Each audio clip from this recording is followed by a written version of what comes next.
Hello বন্ধুরা, তো চলে এসেছে একটি নতুন ফুড ব্লগ নিয়ে। সেটি হলো কাঁচকলার কোপ্তা কারি। কাঁচকলার আলু একসাথে সেদ্ধ করে নিয়েছি এবং একসাথে সেদ্ধ করে নিয়ে সেটিকে ভালো করে মেখে নিচ্ছি। শুধু এখানে কাঁচকলার আলুই আছে, এখনও পর্যন্ত আর কিছু দিইনি। এবারে যা দেবার সব কিছু তোমাদের সামনেই দেবো, লুকিয়ে চুরিয়ে কিছু দেবো না। তো দেখো, ভালো করে মাখা প্রায় হয়ে গেছে কাঁচকলার আলুটা। আর কাঁচকলার কোপ্তা কারি খুবই ভালো লাগে খেতে। তোমরা যারা যারা খেয়েছো প্লিজ কমেন্ট করে জানিয়েছো তোমাদের কতটা ভালো লাগে এই রেসিপিটা খেতে, সেটা ঠিক আছে। দেখো, নুন দিলাম, অল্প পরিমাণে একটু হিং দিয়ে দিলাম। তোমরা চাইলে একটু ভাজা মশলা দিতে পারো, যেমন ধনে জিরে ভাজা, শুকনো লঙ্কা ভেজে যে মশলাটা করা থাকে সেই মশলাটা দিতে পারো। আমি সেই মশলাটা দিইনি। আর একটু বেসন দিয়েছি, বেসনটা দিয়েছি বাইন্ডিংয়ের জন্য, দিয়ে মেখে নিচ্ছি। আর এর মধ্যে একটু আদা রসুন বাটাও দেওয়া যায়, কিন্তু অন্যান্য দিন হয়তো আমি দিয়ে থাকি, কোনো দিন দিই কোনো দিন দিই না, কোনো ঠিক নেই। কিন্তু আজকে দিইনি, আমার ইচ্ছে করেনি দিতে, দিইনি। শুধু একটু পেঁয়াজ কুচি দিয়ে দিয়েছি, পেঁয়াজ কুচি দিয়ে ভালো করে মেখে নিয়েছি। মেখে নিয়ে গোল গোল করে কোপ্তা করে নিতে হবে, কিন্তু কোপ্তাটা গড়ে তোমাদের আমি দেখাতে পারিনি, তার জন্য সরি।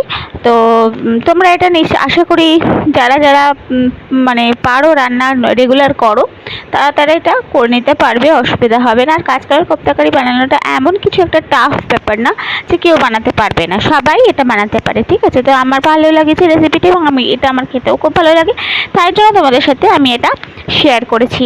তো দেখো, কড়াই গরম হয়ে গেছে। কড়াই গরম হয়ে গিয়ে আমি সর্ষের তেলও দিয়ে দিয়েছি।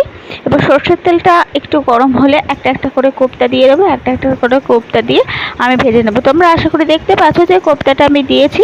কোপ্তার সাইজটা তোমরা চাইলে এর থেকে ছোটো সাইজ দিতে পারো, এর থেকে বড় সাইজ দিতে পারো। তবে বলবো, তোমাদের একটা সাজেশন দেবো, কি তোমরা খুব একটা বড় সাইজের কোপ্তা দিও না, কারণ বড় সাইজের কোপ্তা কুক হতে অনেকক্ষণ সময় লাগে, কারণ এটা একটু ধিমে আছে কুক করতে হয়, আর কুক করতে অনেকটা সময় লাগে।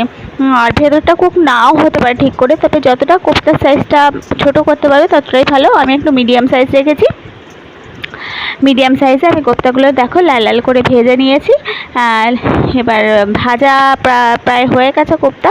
এবার একটা একটা করে কোপ্তা আমি তুলে নেব, কিন্তু তুলে নেওয়ার সঙ্গে একটু সাবধানে তুলতে হবে যাতে কোপ্তাগুলো ভেঙে না যায়।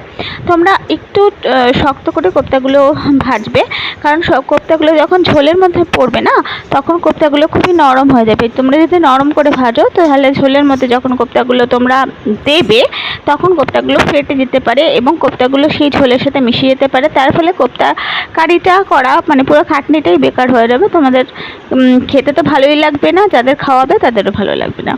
দেখো,